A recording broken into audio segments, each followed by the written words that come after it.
Good morning, Austin. My name is Sean Lernindy. And my name is Monica Torningstone. And we're the Honest News Network, bringing you the truth.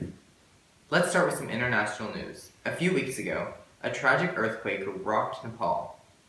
The quake, with a magnitude of 7.8, struck an area between Kathmandu, Nepal's capital, and Pokhara, a city roughly 133 miles away.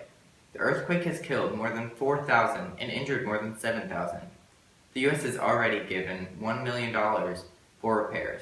The famous Dahahara Tower in Kathmandu was left in ruins.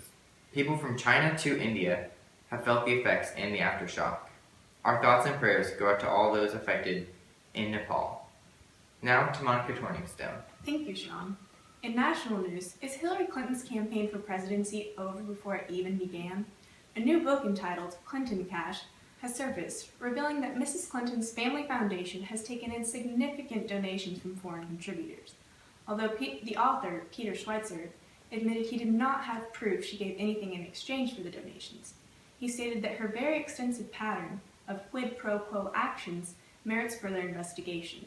One Democratic fundraiser, John Cooper, is even reconsidering sponsoring Clinton's campaign, troubled by the deleted email scandal and recent foreign donation allegations. Back to you, Sean. Thank you, Monica. Now for some state news. A professor at Texas A&M University, Galveston, has failed his entire class. He states his reason is that the students did not have, and I quote, the competence and or desire to do the quality work necessary to complete the course. A university representative is investigating the claims, but says that the failing grades will not stand. Students were confused and concerned upon receiving the email from Professor Horwitz explaining in detail the exact reasons he decided to fail the entire class. We have been told that a department head is going to take over the remainder of the management course. And that's your state news. Next, Monica has some new information on Austin's Blues on the Green. Thank you, Sean. In local news, Blues on the Green is ready for its 25th summer. KGSR, a local radio station, released the lineup for the concert on Monday. This monthly musical event begins May 27th with the official Antone's 40th anniversary celebration, hosted by Jimmy Vaughn. The exact lineup has not yet been released, but KGSR said it will feature a variety of legendary Antone's musicians.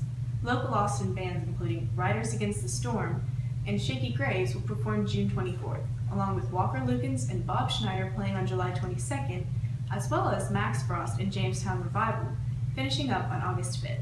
More details will be released on May 9th. I'm Sean Lernindy with HNN, bringing you the truth. Thanks for stopping by, Austin, Texas.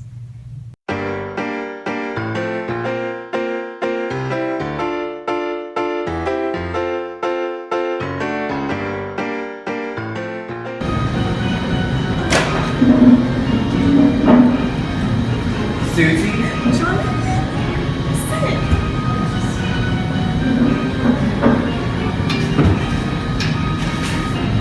ReadersOnly.com. For only $9.99, 9 payments, you can find your soulmate.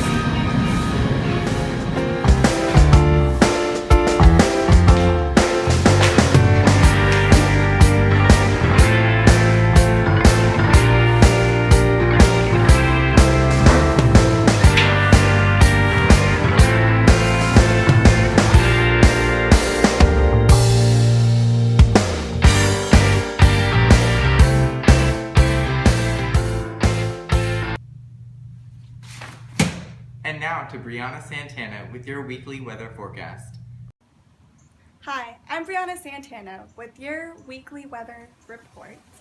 So, as you can see, this week it's mostly sunny, but with scattered thunderstorms. So, for Tuesday, the high is 86 and the low is 69. For Wednesday, the high is 86 and the low is 70. For Thursday, the high is 87 and the low is 71. And for Friday, the high is 87 with the low as 72. And for your weekend, it's mostly sunny as well, but with a chance of rain. I'm Brianna Santana in your backyard. We're a happy family.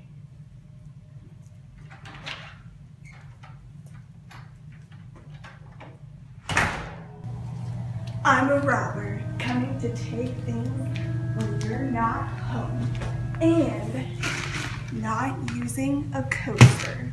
Don't you wish you had home insurance to keep away from hoodlums like me?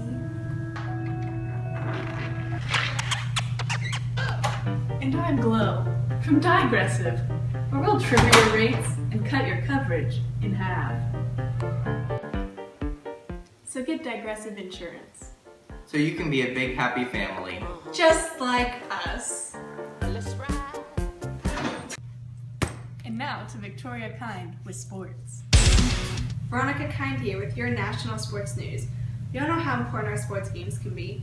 This year, through a promotion from May 1st to September 30th, T-Mobile is offering subscribers a season-long premium subscription to MLB At-Bat.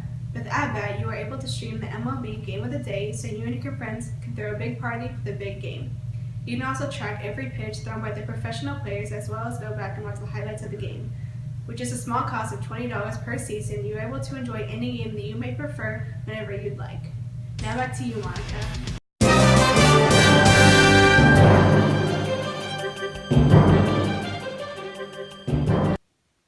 This just in.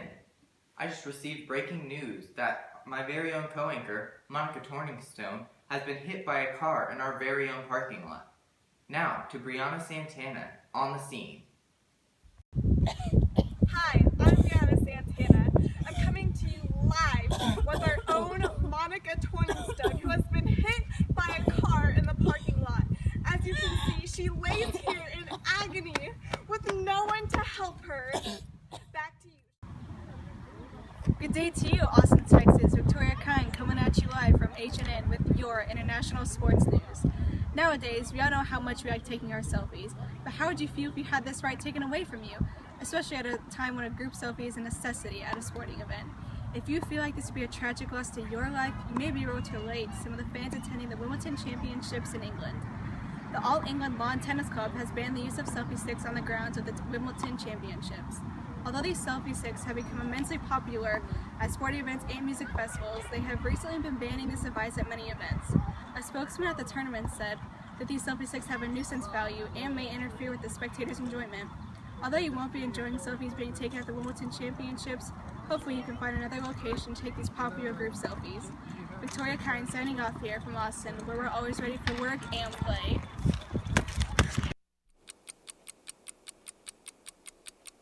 A major issue that has come to the attention of many citizens across America is the treatment of homosexuals. Recently arising is the refusal of service to homosexuals. Some restaurants and catering businesses have refused to serve gays and lesbians if they ask for service for their wedding. These business owners claim that gay marriage is against their religion, therefore they should have the right to not serve them to supposedly avoid supporting the cause. Title II of the Civil Rights Act of 1964 prohibits the discrimination of consumers by race, religion, color, or national origin. Since this law does not specifically state sexuality, private business owners consider it to be their choice. This has become a severe problem as certain people show judgment and hatred instead of love, and it puts a fog on the basis of Christianity. How are non-Christians supposed to want to get to know Jesus if those who represent him only represent discrimination? How are those involved in the homosexual community supposed to listen to what Christians or the Bible has to say about their choices if the Christian community pushes them away, making them even less willing to simply just listen? I'm Brianna Santana, bringing you the inside look on Christian perspective. I'm Scorcher, and I'm Glow, and we love Starbucks! Good, we're on the go. Or just a time to relax. So go to your local Starbucks now. And treat yourself. This is Veronica Kind here again with your local sports news. Nearby school, Roundup Christian Academy, has had several teams that have great seasons. The 5th and 6th grade soccer team has had a very successful season so far. The varsity track team has 3 athletes and all advancing to the state meet on May 8th and 9th. Junior Adam Plunk will be advancing in the 2 mile. Along with him, also a junior, Kendall Shepard will be advancing in the long jump, pole vault, 100-meter dash, and 200-meter dash. A senior, Nate Wellauer, will be advancing in the shot put. Now back to you. Hi, I'm Monica Torningstone with the Honest News Network. Recently, May 8, 2015, was World Ovarian Cancer Awareness Day. It was an event to raise awareness of this deadly disease for women. I'm here with ovarian cancer survivor Lorinda Kristanak to get a personal perspective on the illness. Hi Lorinda. Good morning. You have personally struggled with ovarian cancer 2 times in your life. What are some of the symptoms that indicate a woman may have this type of cancer? What's so scary about ovarian cancer, there are very few symptoms. Among the more prevalent symptoms are bloating, fatigue, some irregularities, just general malaise. How important is it to know these symptoms? It's very important to know the symptoms, but it's more important to get yearly checkups with your doctor. Why is it so important to be informed on the symptoms and specifically this type of cancer? This is a very deadly cancer, and they're becoming more and more aware of deaths due to ovarian cancer. With my case, there were very few symptoms. I had another illness, and then they discovered the cancer that way. So that's why it's really important that women get in tune with their bodies, and they talk to their doctors and get information about ovarian cancer. How has your story of survival helped others? Well, I hope that it's helped others. I hope that it's just raised awareness. My family and I try to get involved in the community, and we do the yearly ovarian cancer walk to break the silence. It's through the National Ovarian Cancer Coalition here in Austin, Texas. And this year, the event takes place at Camp Mabry on September 27th. How have you helped spread awareness of the disease? I think through being active in the community and just talking with friends and with people asking me about my story and interviews like this, I think that helps get the word out, and not being afraid to talk about it, because it is a woman's disease. So sometimes those things are a little taboo. People don't like to talk about that. Have you inspired anyone in your community through your struggles? I would like to think I have. I like to really promote the message of the struggle. My struggle was made better through my belief in Christ and God. I feel God's grace really helped me through everything that I went through twice, and the chemotherapy treatments, and I had a really good support system. So I hope that that's inspired others just through that type of interaction. Well, you would answer my next question. How do you feel God has blessed you through this experience? Oh, He's blessed me greatly. I mean, we never know one day from the next what life holds for us. And He granted me such peace whenever I went through what I had to go through. And my family was so supportive, and my friends and our church. But it's really important whenever someone does have a cancer diagnosis of any kind, just be supportive. They don't want to hear your cancer story or your experience with cancer. Make it about them and make them feel like you're there for them, whether it's preparing a meal, whether it's babysitting, whether it's cleaning the house, doing laundry. Just little things like that are important. What work have you done specifically through the NOCC, the National Ovarian Cancer Coalition? I've attended meetings, I've supported various community events. They had a fundraiser, it was an auction at a local facility here, and just being involved and supporting whatever community events they have. And they have presence at cancer events, and they'll have tents, and if you go man the tents, or if you hand out flyers, or if you hand out bracelets or t-shirts, and then when people find out that you're a cancer survivor, they want to hear your story. And so I feel like that helps promote the awareness as well. How can someone get involved with the cause in his or her own community that's not a survivor? It's very easy. You can get in touch with the American Cancer Society. You can also go through there's several branches of the Ovarian Cancer Coalition. There's the National Ovarian Cancer Coalition. There's the Austin chapter of that. And if you get online, everybody's very familiar with the search engines, and just type in ovarian cancer events, and there will be a whole list, a calendar of things that you can do to get involved. Well, thank you for your time, Lorinda. I'm sure our viewers have a greater understanding on ovarian cancer and ways to help survivors. Monica Torningstone signing off. Thanks for stopping by, Austin, Texas.